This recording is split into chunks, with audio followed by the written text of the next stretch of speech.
ಇವತ್ತಿನ ಈ ಕಾರ್ಯಕ್ರಮ ಏನು ಅನ್ನೋದನ್ನು ನೀವು ಈಗಾಗಲೇ ಕಮಿಂಗ್ ಅಪ್ನಲ್ಲಿ ಈಗಾಗಲೇ ನೋಡಿರ್ತೀರಿ. ಪವರ್ ಟಿವಿಯನ್ನು ನೋಡ್ತಾ ಇದ್ದವರು ಹಲವು ವಿಚಾರಗಳು, ಹಲವು ಅನುಮಾನಗಳು. ಆದರೆ ಇವೆಲ್ಲದಕ್ಕೂ ಒಬ್ಬ ಮನುಷ್ಯನ ವ್ಯಕ್ತಿತ್ವ ಹೇಗೆ, ಆ ಮನುಷ್ಯ ನಡೆದಾಡುವ, ಆತ ಆಡುವ ನುಡಿಗಳಿಂದ ಆತನ ವ್ಯಕ್ತಿತ್ವ ಏನು ಅನ್ನೋದನ್ನು ಸಾಮಾನ್ಯವಾಗಿ ಹೇಳಬಹುದು. ಆತನ ಮುಖವೇ ಆತನ ಸಂಪೂರ್ಣ ವ್ಯಕ್ತಿತ್ವಕ್ಕೊಂದು ರೀತಿ ಕೈಗನ್ನಡಿ ಆಗಿರುತ್ತೆ ಅನ್ನೋದನ್ನು ನಾವು ಕೇಳಿ ತಿಳಿದವರು, ಕೆಲವೊಂದು ಸಂದರ್ಭದಲ್ಲಿ ಅದನ್ನು ನೋಡಿಯೂ ಕೂಡ ತಿಳಿದವರು. ಆದರೆ ಈ ಸಮಾಜದಲ್ಲಿ ಕೆಲವೊಂದಿಷ್ಟು ಜನ ಯಾವ ರೀತಿ ಮುಖವಾಡವನ್ನು ಧರಿಸಿರ್ತಾರೆ ಅಂತಂದರೆ, ತನ್ನ ಒಳಗಿರುವ ವ್ಯಾಘ್ರ ರೂಪವನ್ನು ಅಲ್ಲಿಯೇ ಮರೆಮಾಚಿಕೊಂಡು ತಾನೇನೋ ಸಾಧು, ತಾನೇನೋ ಸಜ್ಜನ, ತಾನೇನೋ ಜನರ ಉದ್ಧಾರಕ್ಕೆ ಬಂದಿರೋನು, ಅವತರಿಸಿ ಬಂದಿರೋನು ಅನ್ನೋ ರೀತಿಯಲ್ಲಿ ಆ ಸೋಗನಲ್ಲಿ ಬದುಕುವಂಥ ಹಲವರು ಇದ್ದಾರೆ ನಮ್ಮ ನಡುವಿನಲ್ಲೇ ಅನ್ನೋದಕ್ಕೆ ಕಾರಣ ಆಗಿರೋದು ಕಳೆದ 4-5 ತಿಂಗಳಿಂದ ಆಗ್ತಾ ಇರುವಂಥ ಘಟನೆಗಳು.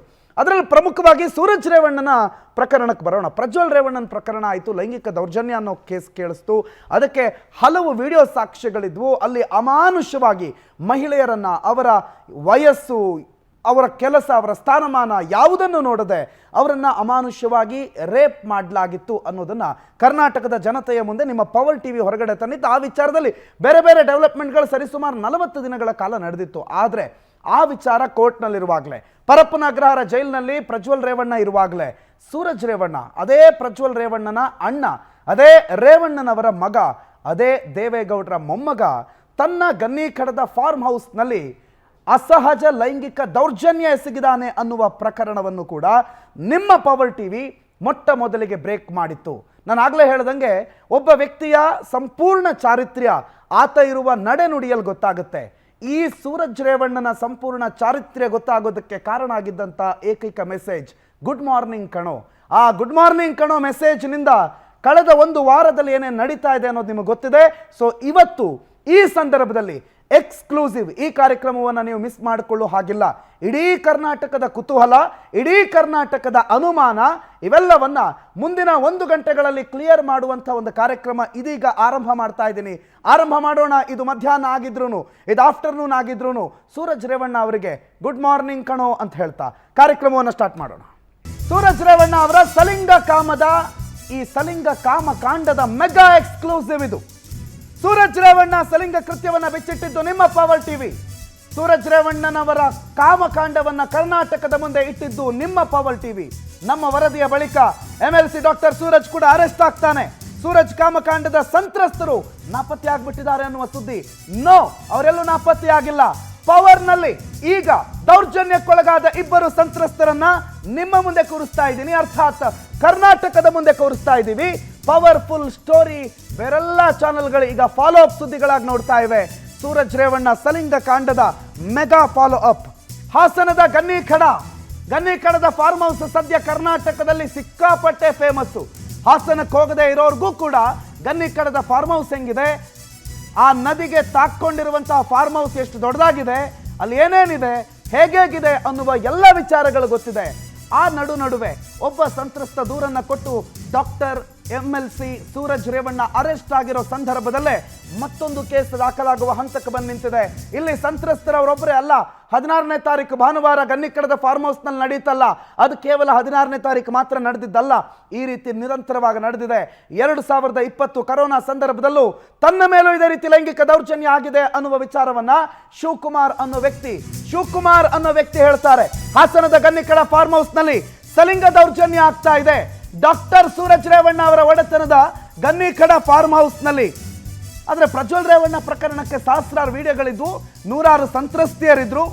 ಆದರೆ ಡಾಕ್ಟರ್ ಸೂರಜ್ ರೇವಣ್ಣ ಅವರ ದೌರ್ಜನ್ಯಕ್ಕೆ ನಲುಗಿದವರು ಯಾರ್ಯಾರು, ಎಷ್ಟೆಷ್ಟು ಜನ, ಅದ್ರ ಬಗ್ಗೆ ಇನ್ನೂ ಕೂಡ ಕ್ಲಿಯರ್ ಆಗಿ ಯಾರಿಗೂ ಗೊತ್ತಿಲ್ಲ.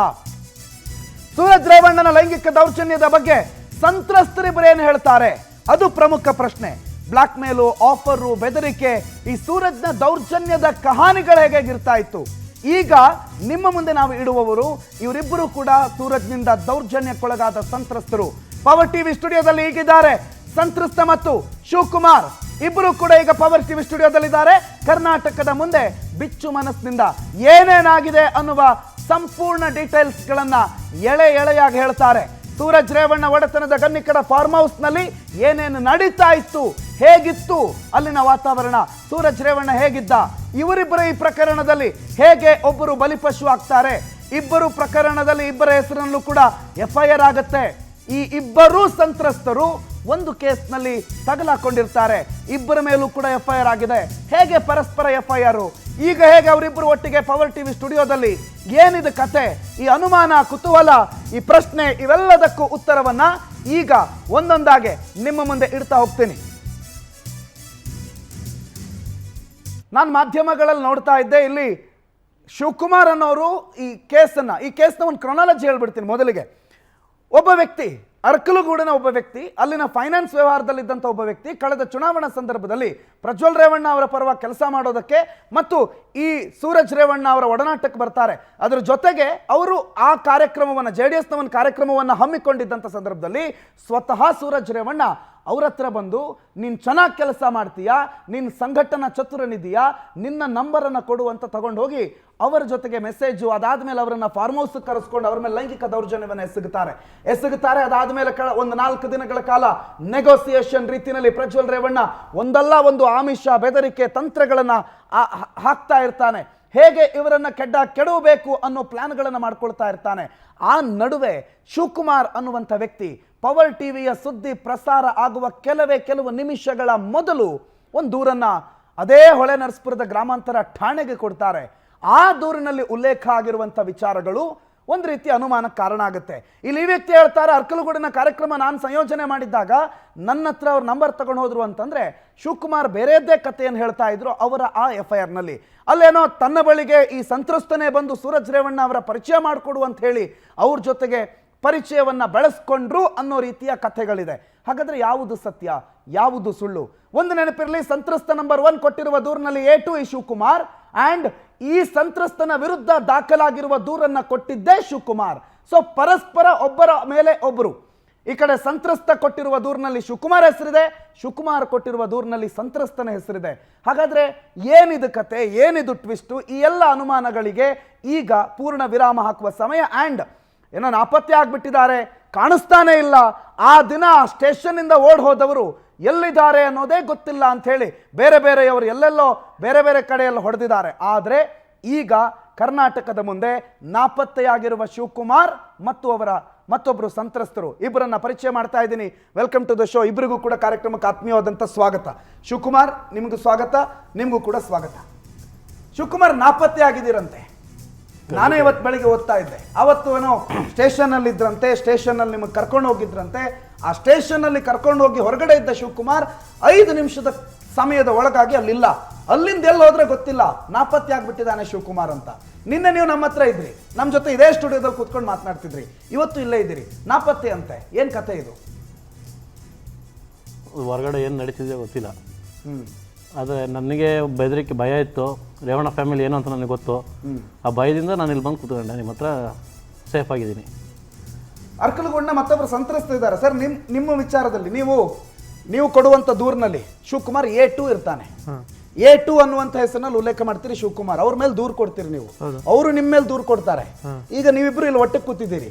ಏನ್ ಕತೆ? ನೀವು ಒಬ್ರು ಸ್ನೇಹಿತರ, ವೈರಿಗಳ, ನೀವು ದುಶ್ಮನ್ಗಳ, ಅಥವಾ ಅವರನ್ನೇನೋ ಕೆಡವಬೇಕು ಅಂತ ಹೇಳಿ ನೀವು ಕೈ ಹಿಡ್ಕೊಂಡು ಬಂದವರ? ಏನಿದು ಅಂತ ಕನ್ಫ್ಯೂಸ್ ಆಗುತ್ತೆ. ನಾನು ಈ ಮಾಹಿತಿ ಎಲ್ಲ ಇವನು ನನಗೆ ಮುಂಚೆಯಿಂದ ಫ್ರೆಂಡು. ಒಂದು 4 ವರ್ಷದಿಂದ ಹಿಂದೆ ಒಂದು 2 ವರ್ಷ ಜೊತೆಗೆ ಕೆಲಸ ಮಾಡಿರ್ತೀವಿ. ಅವಾಗ ರಾಜಕೀಯ ಚಟುವಟಿಕೆಗಳಲ್ಲಿ ಒಂದೇ ಪಕ್ಷದ ಕಾರ್ಯಕರ್ತರಾಗಿದ್ದರಿಂದ ಒಂದೊಂದು ಥರ ಮೀಟ್ ಆಗ್ತಾ ಇರ್ತೀವಿ. ಎಷ್ಟು ವರ್ಷದಿಂದ ನೀವಿಬ್ರು ಫ್ರೆಂಡ್ಸ್ ಅಂದ್ರಿ? ಒಂದು 4 ವರ್ಷ.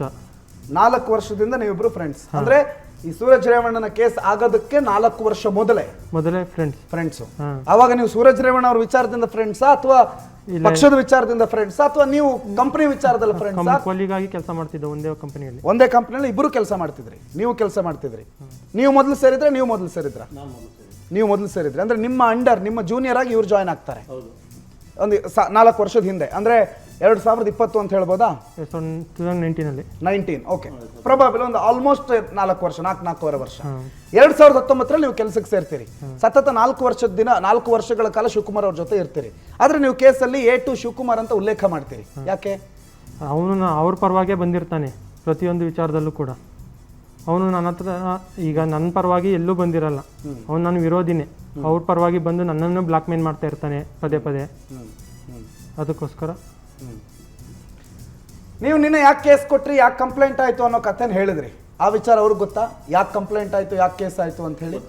ಎಸ್ ಚೇತು ಅವರೇ, ನಿಮಗೆ ಈ ಕಂಪ್ಲೇಂಟ್ ಅವ್ರು ಯಾಕೆ ಕಂಪ್ಲೇಂಟ್ ಕೊಟ್ಟರು, ಅವರು ಅಲ್ಲಿ ಪ್ರಜ್ವಲ್ ರೇವಣ್ಣ ಅವ್ರ ಪರವಾಗಿ ಯಾಕೆ ಕೆಲಸ ಮಾಡಿದ್ರು, ಇವೆಲ್ಲ ವಿಚಾರಗಳನ್ನು ತಿಳಿ ಹೇಳುವ ಕಾರ್ಯಕ್ರಮ ಇದು. ಏನೇನಾಗಿದೆ ಅನ್ನೋದನ್ನು ನೀವಿಬ್ಬರೂ ಮಾತಾಡಬೇಕು. ನನಗೆ ನಿನ್ನೆ ನೀವು ಹೇಳಿದ್ರಿ, ಮೊನ್ನೆ ನೀವು ಮಾತಾಡಿದ್ರಿ, ಇಬ್ಬರು ಕಥೆಗಳನ್ನು ಒಟ್ಟು ಮಾಡಬೇಕು ಕರ್ನಾಟಕದ ಮುಂದೆ. ನೀವಿಬ್ಬರು ಏನೇನಾಗಿದೆ ಅನ್ನೋದನ್ನು ನಿಜ ಹೇಳಿದಾಗ ಆಟೋಮೆಟಿಕ್ಲಿ ಅರ್ಥ ಆಗುತ್ತೆ ಅನ್ನೋದೇ ಉದ್ದೇಶ. ಈಗ 4 ವರ್ಷದ ಹಿಂದಿನ ಕಥೆಯನ್ನು ಬಿಟ್ಟುಬಿಡೋಣ. ಸೂರಜ್ ರೇವಣ್ಣನವರ ಪರಿಚಯ, ಇವ್ರು ಕೊಡುವಂಥ ದೂರಲ್ಲಿ ಹೇಳ್ತಾರೆ ನೀವೇ ಅವ್ರ ಹತ್ರ ಹೋಗ್ತೀರಿ, ನೀವು ಅವ್ರ ಹತ್ರ ಹೋಗಿ ಅವ್ರ ಪರಿಚಯ ಬೇಕು, ನನಗೆ ಅವ್ರ ಜೊತೆ ಸಂಪರ್ಕ ಬೇಕು ಅಂತಾರೆ, ಅವ್ರು ಕರ್ಕೊಂಡೋಗಿ ಸಂಪರ್ಕ ಮಾಡ್ತಾರೆ ಅನ್ನುವಂಥ ದೂರು ಉಲ್ಲೇಖ ಆಗುತ್ತೆ. ಸತ್ಯನಾ? ಓಕೆ. ಸೂರಜ್ ರೇವಣ್ಣ ಅವರ ಪರಿಚಯ ನಿಮಗೆ ಹೇಗೆ, ಎಲ್ಲಿಂದ, ಯಾವ ರೀತಿನಲ್ಲಿ? ಸೂರಜ್ ರೇವಣ್ಣ ಅವರ ಪರಿಚಯ ಮೊದಲು MP ಎಲೆಕ್ಷನ್ಗಿಂತ ಮುಂಚೆ ಊರು ಹಳ್ಳಿಗೆ ಬರ್ತಾ ಇದ್ರು. ಅವಾಗ ನೋಡಿದ್ದು, ಅಂದರೆ ಡೈರೆಕ್ಟ್ ಆಗಿ ಮೀಟಾಗಿ ಯಾವಾಗಲೂ ಮಾತಾಡ್ಸಿರ್ತಿಲ್ಲ, ಪರಿಚಯ ಅಷ್ಟು ಹತ್ರದಿಂದ ಪರಿಚಯ ಇರಲಿಲ್ಲ. ನಮ್ಮೂರಿಗೆ ಒಂದು ದಿನ ಹಿಂಗೆ ಹಳ್ಳಿ ಮೇಲೆ ಬರ್ತಿದ್ದೆ, ನಮ್ಮೂರಲ್ಲೂ ಒಂದು ದಿನ ಫಂಕ್ಷನ್ ಇಟ್ಟಿದ್ದು. ಅವಾಗ ಫಂಕ್ಷನ್ ಇಟ್ಟಿದ್ದಾಗ ಜನ ಎಲ್ಲ ಸೇರಿಸಿ ಜೋರಾಗಿ ಫಂಕ್ಷನ್ ಮಾಡಿದ್ದೆ. JDS ಕಾರ್ಯಕ್ರಮ, JDS ಮತ್ತು MP ಎಲೆಕ್ಷನ್ ಪ್ರಚಾರ, ಅದಕ್ಕೋಸ್ಕರ ಇಟ್ಟು ನಮ್ಮೂರಲ್ಲಿ ದೊಡ್ಡದಾಗಿ ಫಂಕ್ಷನ್ ಮಾಡಿ ಜಾಸ್ತಿ ಜನನ ಸೇರಿಸಿ ಮಾಡಿದ್ದೆ. ಅವಾಗ ಜಾಸ್ತಿ ಜನ ಎಲ್ಲ ನೋಡಿ ಅವರು ಖುಷಿಪಟ್ಟು, ಇನ್ನು ಇಂಥ ಊರುಗಳಿಗೆ ಬರಬೇಕು, ಹಿಂಗೆ ಜಾಸ್ತಿ ಜನ ಸೇರ್ತಾರಲ್ಲ ಅಲ್ಲಿ ಅಂಥ ಫಂಕ್ಷನ್ಗಳನ್ನ ಅಟೆಂಡ್ ಮಾಡಬೇಕು, ಚೆನ್ನಾಗಿ ಮಾಡಿದ್ಯಾ, ಜನ ಸೇರಿಸಿದ್ಯಾ ಅಂತೇಳಿ ಒಂದು ಅಪ್ರಿಸಿಯೇಷನ್ ಕೊಟ್ಟರು. ಕೊಟ್ಟ ನಂತರ ಮತ್ತೆ ಅದೇ ದಿನ ಅರ್ಕಲಗೂಡಲ್ಲಿ ಹೋಗಿ ಮೀಟ್ ಆಗ್ತೀನಿ. ಅವಾಗಿಲ್ಲ ಚೆನ್ನಾಗಿ ಮಾಡಿದೆ, ಒಳ್ಳೆ ಇದೆಯಾ ಅಂತ ಹೇಳ್ಬಿಟ್ಟು ನಂಬರನ್ನು ಕೇಳಿಸ್ಕೋತಾರೆ. ಹಿಂಗೆ ಮಾತುಕತೆ ನಂಬರನ್ನ ಯಾರು ಕೇಳಿಸ್ಕೋತಾರೆ? ಅವರೇನೆ, ಸೂರಜ್ ರೇವಣ್ಣ ಅವರೇ ನಿಮ್ಮ ಹತ್ರ ಕೇಳ್ತಾರೆ, ನಿಮ್ಮ ನಂಬರ್ ಕೊಡು ಅಂತ. ಅಲ್ಲಿದ್ದವ್ರು ಲೀಡರ್ಗಳು ಕೂಡ ಒಂದು ಒಳ್ಳೆ ಹುಡುಗ ಇದ್ದಾನೆ, ಇದು ಮಾಡ್ತಾನೆ ಅಂತೇಳಿ ಹೇಳ್ತಾರೆ. ಅವ್ರ ಕಡೆಯವರು ಹೇಳಿದ್ದರಿಂದ ಲೀಡ್ರುಗಳು, ಅಲ್ಲಿ ಲೋಕಲ್ ಲೀಡ್ರುಗಳು ಇಲ್ಲ ಚೆನ್ನಾಗಿ ಕೆಲಸ ಮಾಡ್ತಾನೆ ಅಂತ ಹೇಳಿದ್ರಿಂದ ಅವರು ಕೂಡ ಈಗ ಅಪ್ರಿಷಿಯೇಟ್ ಮಾಡಿ ನಂಬರನ್ನು ತೊಗೋತಾರೆ. ನಂಬರ್ ತೊಗೊಂಡು ಅವರು ನನ್ನ ನಂಬರು ತೊಗೊಂತೇಳಿ ಕಾರ್ಡನ್ನು ಕೊಡ್ತಾರೆ. ನಾನು ಕಾರ್ಡ್ ಇಟ್ಕೊಂಡು ಒಂದು 4-5 ಡೇಸ್ ಆದಮೇಲೆ ಎಲೆಕ್ಷನ್ ಕಳೆದ್ಮೇಲೆ ಸೇವ್ ಮಾಡ್ಕೊಡ್ತೀನಿ. ಅದಾದ್ಮೇಲೆ ಹಲವು ಕಥೆಗಳಾಯ್ತು. ಗುಡ್ ಮಾರ್ನಿಂಗ್ ಕಣೋ ಮೆಸೇಜ್ನಿಂದ ಹಿಡಿದು 16ನೇ ತಾರೀಕು ಗನ್ನಿಕಡದ ಫಾರ್ಮ್ ಹೌಸ್ ಅವ್ರಿಗೆ ಏನೇನಾಯ್ತು ಅನ್ನೋದು ಮೊನ್ನೆ ಒಂದು ಎಕ್ಸ್ಕ್ಲೂಸಿವ್ ಎಪಿಸೋಡ್ ಆಗಿದೆ. ಅದರಲ್ಲಿ ಎಳೆಯಾಗಿ ನೀವು ಏನೇನಾಗಿದೆ ಅನ್ನೋದನ್ನ ವಿವರಿಸಿದ್ದೀರಿ. ರೈಟ್, ನಾನು ನಿಮ್ಮ ಹತ್ರ ಬರ್ತೀನಿ. ಶಿವಕುಮಾರ್ ಅವರೇ, ಈಗ ಇವರೊಂದು ಕಥೆ ಹೇಳ್ತಾರೆ. ಅರ್ಕಲಗೂಡಿನ ಒಂದು ಊರಿನಲ್ಲಿ, ಒಂದು ಹಳ್ಳಿನಲ್ಲಿ ಒಂದು ಕಾರ್ಯಕ್ರಮ ಮಾಡ್ತಾರೆ, ಜನ ಜಾಸ್ತಿ ಸೇರಿದ್ರು ಅಂತ ಅವರೇ ನನ್ನ ಹತ್ರ ನಂಬರ್ ಕೇಳಿದ್ರು ಅಂತಾರೆ. ಆದರೆ ನಿಮ್ಮ ಹೆಸರಿನಲ್ಲಿ ಉಲ್ಲೇಖ ಆಗಿರುವ ದೂರು, ಅದರಲ್ಲಿ ಬೇರೆ ಕಥೆನೇ ಹೇಳ್ತಾರೆ. ಇವರೇ ನಿಮ್ಮ ಹತ್ರ ಬಂದು ನಿಮ್ಮನ್ನು ಕರ್ಕೊಂಡೋಗಿ ನನ್ನ ಸೂರಜ್ ರೇವಣ್ಣ ಅವ್ರಿಗೆ ಪರಿಚಯ ಮಾಡಿಸು ಅಂತ ಹೇಳ್ತಾರೆ. ನೀವು ಅದಕ್ಕೆ ಹೋಗಿ ಅವ್ರನ್ನ ಪರಿಚಯ ಮಾಡಿಸ್ತೀರಿ, ಅದರಿಂದ ಈ ರೀತಿನಲ್ಲಿ ಬ್ಲ್ಯಾಕ್ ಮೇಲು ಅದು ಇದು ಆಗುತ್ತೆ ಅಂತ ಹೇಳ್ತಾರೆ. ಈಗ ಯಾವುದು ಸತ್ಯ ಕತೆ ನಿಮ್ಮ ಪ್ರಕಾರ? ನೀವು ಅವರಿಬ್ಬರಿಗೆ ಪರಿಚಯ ಇರೋದೇ ನನಗೆ ಗೊತ್ತಿಲ್ಲ. ಅಂದರೆ ಇವನು ಸ್ವಲ್ಪ ಸಂಘಟನೆ ಮಾಡ್ತಿದ್ದ, ಅವಳು ಅರ್ಕೋಡಲ್ಲಿ ಅಂತ ಗೊತ್ತಿತ್ತು. ಬಟ್ ಸೂರಜ್ ಅವರು ಅಲ್ಲಿ ಅರ್ಕೋಡಿಗೆ ಇದು ಹೋಗ್ತಾಯಿದ್ರು. ನಾನು ಅರ್ಕೋಡ್ ಸ್ವಲ್ಪ ಓಡಾಡ್ತೀನಿ ಕಣೋ ಅಂತ. ನಾನು ಆ ಟೈಮಲ್ಲಿ ಅವ್ರ ಹತ್ರ ಕಡಿಮೆ ಓಡಾಡ್ತಿದ್ದು, ಪ್ರಜ್ವಲ್ ರೇವಣ್ಣದಿಂದ ಓಡಾಡ್ತಿದ್ದೆ. ಹಂಗಾಗಿ ಅಷ್ಟು ಐಡಿಯಾ ಇರಲಿಲ್ಲ. ಬಟ್ ಇವರಿಬ್ಬರು ಪರಿಚಯ ಇದೆ ಅನ್ನೋದೇ ನನಗೆ ಗೊತ್ತಿರಲಿಲ್ಲ. ಇವರು ಪರಿಚಯ ಆಗಿದ್ದ ವಿಚಾರಕ್ಕೆ ನಿಮ್ಗೆ ಸಂಬಂಧನೇ ಇಲ್ಲ? ಗೊತ್ತೇ ಇಲ್ಲ ನನಗೆ. ಅವತ್ತಿನ ಆ ಕಾರ್ಯಕ್ರಮದಲ್ಲಿ ನೀವು ಇರಲಿಲ್ಲ? ಇಲ್ಲ ಇಲ್ಲ ಇಲ್ಲ ಇಲ್ಲ, ನೀವು ಅವ್ರ ಜೊತೆ ಇರಲೇ ಇಲ್ಲ? ಇರಲೇ ಇಲ್ಲ. ಇವನು ನಾವು ಕೊಲ್ಲಿಗೆ ಆಗಿದ್ದಾಗ ಅವ್ರ ಜೊತೆ ಎಲ್ಲ ಫೋನ್ ಕಾಲ್ ಮಾಡೋದು ಮತ್ತು ಇದೆಲ್ಲನೂ ಹೇಳ್ಕೊತಿದ್ದ. ಅವ್ರ ಜೊತೆ ಹಿಂಗೆ ಇಷ್ಟೊಂದು ಚೆನ್ನಾಗಿದ್ದೀನಿ ಹಂಗೆ ಹಿಂಗೆ ಅಂತೇಳಿ ಅದೆಲ್ಲ ಹೇಳ್ಕೊತಿದ್ದ. ಹಂಗಾಗಿ ಅವ್ರ ಜೊತೆ ಇವನು ತುಂಬ ಹತ್ರದಿಂದ ಇದ್ದಾನೆ ಅಂತೇಳಿ ಗೊತ್ತಿತ್ತು ನನಗೆ. ನಿಮಗೆ ಗೊತ್ತಿತ್ತು ಅಷ್ಟೇ? ಗೊತ್ತಿತ್ತು. ಆದರೆ ನಿಮ್ಗೆ ಅವ್ರ ಜೊತೆ ಕಾಂಟ್ಯಾಕ್ಟ್ ಅಲ್ಲಿ ಇದ್ದಾರೆ ಅನ್ನೋ ವಿಚಾರನೇ ಗೊತ್ತಿಲ್ಲ.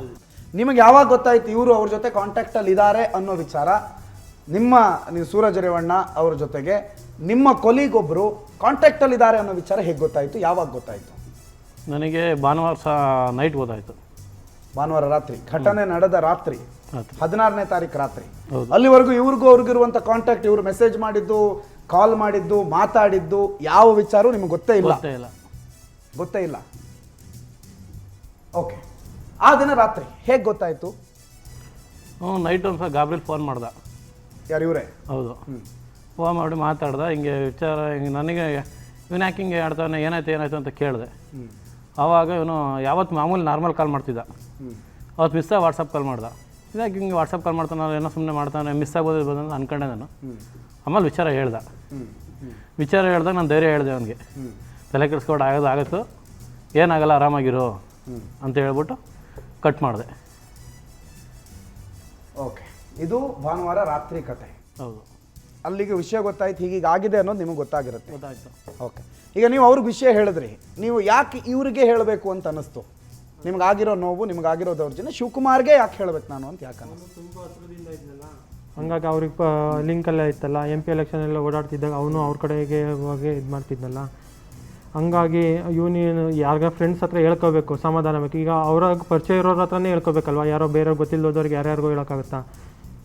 ಹಂಗಾಗಿ ಇವನು ತುಂಬ ಹತ್ರದಿಂದ ಇದ್ದಿದ್ದರಿಂದ ಇವನ ಹತ್ರನೇ ಹೇಳ್ಕೊಂಡೆ ನಾನು. ಒಂದು ಕಂಪ್ಲೇಂಟ್ ಕಾಪಿ 2 ಅಂತ ಹೇಳ್ತಾರೆ, ಇನ್ನೊಂದು ಕಂಪ್ಲೇಂಟ್ ಕಾಪಿ 14 ಕಾಪಿ ಇದೆ ಅಂತ ಹೇಳ್ತಾರೆ ಪೇಜಸ್. ಒಂದು ಗೊಂದಲ ಇದೆ ಮಾಧ್ಯಮಗಳಲ್ಲೇ, ಒಂದು ಗೊಂದಲ. 14 ಪೇಜಿನ ಕಂಪ್ಲೇಂಟಾ 2 ಪೇಜಿನ ಕಂಪ್ಲೇಂಟಾ ಏನದು? ಎಷ್ಟು ಪೇಜಿನ ಕಂಪ್ಲೇಂಟ್ ನಿಮ್ಗೆ? ಅದು ಮೊದಲು ಏನಾಗಿರುತ್ತೆ ಅಂತ ಹೇಳಿದರೆ, ಇವನು ಅವ್ರ ಮನೆ ಹತ್ರ ಇರ್ತಾನೆ. ಇವನು ಫೋನಿಂದ ಫೋನ್ ಮಾಡಿ ನನಗೆ ಬೆದರಿಕೆ ಆಗ್ತಾ ಇರ್ತಾರೆ. ನಿಮ್ಮ ಮನೆಯವ್ರಿಗೆ ಹಂಗೆ ಮಾಡ್ತೀನಿ ಹಿಂಗೆ ಮಾಡ್ತೀನಿ ಅಂತೇಳಿ ಬೆದರಿಕೆ ಆಗ್ತಿರ್ತಾರೆ. ನಾನು ಯಾವಾಗ ಬೆಂಗಳೂರಿಗೆ ಬಂದಿರ್ತೀನಿ, ಆ ವಿಚಾರ ಇವನಿಗೆ ಗೊತ್ತಿರುತ್ತೆ. ಫೋನ್ ಮಾಡ್ತಿರ್ತಾರಲ್ಲ ಪದೇ ಪದೇ, ನಾನು ಬೆಂಗಳೂರಿಗೆ ಹೋಗಿರ್ತೀನಿ ಅಂತೇಳಿ ಇವ್ರಿಗೆ ಗೊತ್ತಾಗಿ ಬೆಂಗಳೂರಲ್ಲಿ ಬಿದ್ದಾನೆ, ಏನೋ ಮಾಡಿಬಿಡ್ತಾನೆ. ಇಲ್ಲಿ ನೀನು ಅಲ್ಲೋಗಿ ಏನಾದರೂ ಮಾಡೋಕ್ಕೆ ಹೋದರೆ ನಾವಿಲ್ಲಿ ಇದು ಮಾಡ್ತೀನಿ ಇಲ್ಲಿ ಫ್ಯಾಮಿಲಿಗೆ ಏನಾದರೂ ಮಾಡ್ತೀವಿ ಅನ್ನೋ ಬೆದರಿಕೆ ನೋಡ್ತಾರೆ. ಆವಾಗ ನಾನೇನು ಮಾಡ್ತೀನಿ, ಅದು ಕಂಪ್ಲೇಂಟ್ ಕಾಪಿನ ಬರೆದ್ಬಿಟ್ಟು ಸೂರಜ್ ರೇವಣ್ಣವರಿಗೆ ನಾವು ಏನಾದರೂ ಹೆಚ್ಚು ಕಮ್ಮಿ ಆದರೆ ಅದಕ್ಕೆ ಕಂಪ್ಲೇಂಟ್ ಕಾಪಿನ ಕಳಿಸ್ಬಿಟ್ಟು ಕಾಲ್ ಮಾಡ್ತೀನಿ. ಅವ್ರ ಫೋನನ್ನು ರಿಸೀವ್ ಮಾಡಲ್ಲ. ನಾನು ಆವಾಗಲೇ ಮತ್ತೆ ಡಿಲೀಟ್ ಮಾಡಿರ್ತೀನಿ ಅದನ್ನ ಅವ್ರು ನೋಡಿಲ್ಲ. ಅವ್ರು ನೋಡಿದ್ದಾರೆ, ಕಂಪ್ಲೇಂಟ್ ಕಾಪಿ ನೋಡಿದ್ಮೇಲೆ ನೀವು ಡಿಲೀಟ್ ಮಾಡಿ? ನೋಡಿದ್ಮೇಲೆ ಡಿಲೀಟ್ ಮಾಡ್ತೀನಿ. ನಿಮ್ಗೆ ಅವತ್ತು ಇವ್ರು ನಿಮಗೆ ನನ್ನ ಸ್ನೇಹಿತ, ನನಗೊಬ್ಬ ಆಗ್ತಾನೆ, ಇವ್ರು ಅವ್ರ ಜೊತೆಗಿರೋನು, ನನಗೇನಾದರೂ ಆಗಿರೋ ನೋವಿಗೆ ಕಷ್ಟಕ್ಕೆ ಸ್ಪಂದಿಸ್ತಾನೆ ಅಂತ ನಿಮಗೆ ವಿಷಯ ಹೇಳ್ತಾರೆ. ಅದಾದ್ಮೇಲೆ ನಿಮ್ಮ ಮನಸ್ಸು ಹೇಗಿತ್ತು? ನೀವು ಒಂದಿಷ್ಟು ವರ್ಷಗಳ ಕಾಲ ಕೆಲಸ ಮಾಡಿದಂಥ ಸೂರಜ್ ರೇವಣ್ಣ ಅವ್ರ ಜೊತೆಗಿದ್ದಾಗ, ಅವರಿಂದ ಹೀಗೆ ನೋವಾಗಿದೆ ಅಂತ ಹೇಳಿ 4 ವರ್ಷದ ಸ್ನೇಹಿತ ನಿಮಗೆ ಹೇಳ್ತಾ ಇದ್ದಾಗ ನಿಮಗೇನು ಅನ್ನಿಸ್ತು? ನನಗೆ ಬೇಜಾರಾಯಿತು ಮನಸ್ಸಿಗೆ. ಯಾರನ್ನೂ ಬಿಡ್ತಾ ಇಲ್ವಲ್ಲ ಇವರು, ಯಾಕೆ ಹಿಂಗೆ ಆಡ್ತಾವ್ರೆ, ಈಗ ಕಳೆದ್ರೆ ಬರೀ ಸಾಲ ಅಂತ ಮತ್ತೆ ಇನ್ನೂ ಮಾಡ್ತಾವ್ರಲ್ಲ, ಈ ಟೈಮಲ್ಲಿ ಬೇಕಿತ್ತ ಇವ್ರಿಗೆ? ಇಷ್ಟು ಗಂಟೆ ಆಗಿದ್ದು ಆಗೋಯ್ತು, ಈಗಲಾದರೂ ಮತ್ತೆ ಬುದ್ಧಿ ಕಲಿಬಾರ್ದ? ಈ ಪ್ರಜ್ವಲಣ್ಣದ ಹಿಂಗೆ ಆಯ್ತೆ, ರೇವಣ್ಣವ್ರದ್ದು ಹಿಂಗೆ ಆಯ್ತು, ಈ ಟೈಮಲ್ಲಿ ಯಾಕೆ ಹಿಂಗೆ ಮಾಡ್ತಾರೆ ಅಂತ ಮನಸ್ಸಿಗೆ ರಾತ್ರಿ ಎಲ್ಲ ಬೇಜಾರಾಯಿತು. ಬಟ್ ಇವನು ಹೇಳಿದ್ದು ನಂಗೆ ಸ್ವಲ್ಪ ಭಯ ಆಯಿತು. ಏನು ಭಯ ಅಂದರೆ, ಅಣ್ಣ ನಂಗೆ ಮನಸ್ಸಿಲ್ಲ, ನಾನೇನಾದರೂ ಯಾಕೋ ಗೊತ್ತಿಲ್ಲ, ನನಗೆ ಏನೋ ಆಯ್ತೈತೆ, ಏನಾದರೂ ಆಗ್ಬಿಡ್ತೀನಿ ಏನೋ ಹಂಗೆ ಹಿಂಗೆ ಅಂತ ಹೇಳ್ತಿದ್ದ. ತುಂಬ ಹೆದರ್ಕೊಂಡಂಗೆ ಮಾತಾಡ್ತಿದ್ದ. ನನಗೆ ಒಂದು ಸ್ವಲ್ಪ ಸೆನ್ಸಿಟಿವ್ ಅಂತ ಗೊತ್ತಿತ್ತು, ಒಟ್ಟಿಗೆ 3 ವರ್ಷ ಕೆಲಸ ಮಾಡ್ಲಾಗಿ. ಹಂಗಾಗಿ ಏನಾದರೂ ಆಗಲಿ ಅಂದ್ಬಿಟ್ಟು ನಾನು ಸೋಮವಾರ ಬೆಳಗ್ಗೆ ಎದ್ದು ನನಗೆ ಕಾಲ್ ಮಾಡ್ಕೊಂಡು ಹೋದೆ. ನಾನು ಸಿಗ್ತೀನಿ ಬಾ, ನಿಂಗೆ ಸಮಾಧಾನ ಹೇಳ್ತೀನಿ ಬಾ, ಓಲಿ ಆಗಿದ್ದಾಯ್ತು. ನನಗೇನು ಭಯ ಅಂದರೆ, ಇವ್ನು ಯಾರಿಗಾದ್ರೂ ಬೇರೆಯವರು ತುಂಬ ಜನಕ್ಕೆ ಹೇಳ್ಕೊಬಿಟ್ಟು ಈ ಥರ ವಿಚಾರ ಸ್ಪ್ರೆಡ್ ಆದರೆ ನಮ್ಮಗಳ ಮರ್ಯಾದೆನೂ ಹೋಗುತ್ತೆ. ಅವನ ಜೊತೆ ಇರೋ ಹುಡುಗರೆಲ್ಲ ಇಂತಾರೆ, ಅವ್ರು ಹಿಂಗೆ ಅಂತ ಅನ್ಕೊಬಿಡ್ತಾರೆ, ನಮ್ಮ ಮರ್ಯಾದೆ ಹೋಗುತ್ತಲ್ಲ ಒಂದು ಇದಕ್ಕೋಸ್ಕರ ನಾನು ಹೋದೆ. ಬಟ್ ಆದರೂ ಹೆಂಗಾರಾಗಲಿ ಅಂತ ಒಂದು ಹೆದರಿಕೆಗೋಸ್ಕರ ಇವನು ಅಖಿಲ್ ಹೋದೆ. ಹೆದರಿಕೆಗೋಸ್ಕರ ಅಂತ ಮಾತಾಡಿದೆ, ಹೆದರ್ಬೇಡ, ತಲೆ ಕೆಡಿಸ್ಕೊಬೇಡ, ಏನಾಗಲ್ಲ ಹಂಗೆ ಹಿಂಗೆ ಅಂತ ಕನ್ವಿನ್ಸ್ ಮಾಡಿದೆ. ಇವನು ಮಜ್ಜ ಆದ್ರೆ ಮತ್ತೆ ಓಲಿ ಮೈಂಡು ಯಾಕೋ ಸರಿ ಆಯ್ತಿಲ್ಲ, ಹೋಗು ಡ್ಯೂಟಿಗೆ ಹೋಗು, ನೀನು ಡ್ಯೂಟಿಗೆ ಹೋದರೆ ಸ್ವಲ್ಪ ಮೈಂಡ್ ರಿಲೀಫ್ ಆಗುತ್ತೆ, ಅಲ್ಲಿ ಕೆಲಸ ಮಾಡ್ಕೊಂಡು ಸರಿಯಾಗುತ್ತೆ ಅಂತ ಹೇಳ್ಬಿಟ್ಟು ಕಳಿಸ್ದೆ. ಡ್ಯೂಟಿಗೆ ಹೋದ, ಆದರೂ ನನಗೆ ಸಮಾಧಾನ ಇರಲಿಲ್ಲ ಸಂಜೆವರೆಗೂ. ಸಂಜೆ ಒಂದ್ಸಲ ಇನ್ನೊಂದ್ಸಲ ಮನೆಗೆ ಹೋಗ್ತಿ ಹೇಳ್ಬಿಟ್ಟು ಕಳ್ಸೋಣ ಅಂತ. ಸಂಜೆ ಮತ್ತೆ ಡ್ಯೂಟಿಗೆ ಹೋದ್ಮೇಲೆ ಏನಾಯ್ತೋ ಗೊತ್ತಿಲ್ಲ, ಮತ್ತು ನಾನು ಕಾಲ್ ಮಾಡಿ ಬಾರಪ್ಪ ಇಲ್ಲಿ ಆಯಿತು ಓಲಿ ಅಂತ ಮಾತಾಡಿಸ್ಬಿಟ್ಟು ಹೇಳ್ದೆ, ನೋಡು ಯಾರಿಗೂ ಸ್ಪ್ರೆಡ್ ಮಾಡ್ಕೊಳಕ್ಕೆ ಹೋಗಬೇಡ ವಿಚಾರನ, ಆಗಿರೋದು ನಿನ್ನೆಲ್ಲ ಐತೆ. ಆಮೇಲೆ ಇವನು ಯಾರಿಗೋ ಫ್ರೆಂಡಿಗೆ ಹೇಳಿದ್ನಂತೆ, ಫ್ರೆಂಡಿಗೆ ಹೇಳಿದ್ದೀನಿ ಅಂದ. ಬಟ್ ಆಯಿತು, ಅವನು ಕನ್ವಿನ್ಸ್ ಮಾಡಿ ಯಾರಿಗೂ ಹೇಳಿ ಸ್ಪ್ರೆಡ್ ಮಾಡ್ಕೊಳಕ್ಕೆ ಹೋಗ್ಬೇಡಿ, ಪರಿಸ್ಥಿತಿ ಸರಿ ಇಲ್ಲ, ಪರಿಸ್ಥಿತಿ ಏನಾಗಿಂದ ನಮಗೂ ಮರ್ಯಾದೆ ಪ್ರಶ್ನೆ, ಏನೋ ಮಾಡೋಕೆ ಹೋಗ್ಬೇಡ, ಆರಾಮಾಗಿರೋ ಅಂತ ಹೇಳ್ಬಿಟ್ಟು ಕಳಿಸ್ದೆ. ಸೋಮವಾರ ಹೋದ, ಸೋಮವಾರದ ಕತೆ. ಸೋಮವಾರ. ಬಟ್ ಇವನು ತುಂಬ ಭಯದಲ್ಲೇ ಇದ್ದ. ಭಯದಲ್ಲೇ ಅನ್ನೋಕ್ಕಿಂತ ಐತೆ ಆ ಥರ ಭಯ ಅಲ್ಲ, ನನಗೆ ನೋವು ಏನೋ ಹಿಂಸೆ ಮಾನಸಿಕ ಹಿಂಸೆ ಐತೈತೆ, ನಾನು ಈ ಥರ ಬದುಕಬೇಡ, ನಾನು ಬದುಕಲ್ಲ ಅನ್ನೋ ಮೈಂಡ್ ಸೆಟಲ್ಲಿ ಇದ್ದ.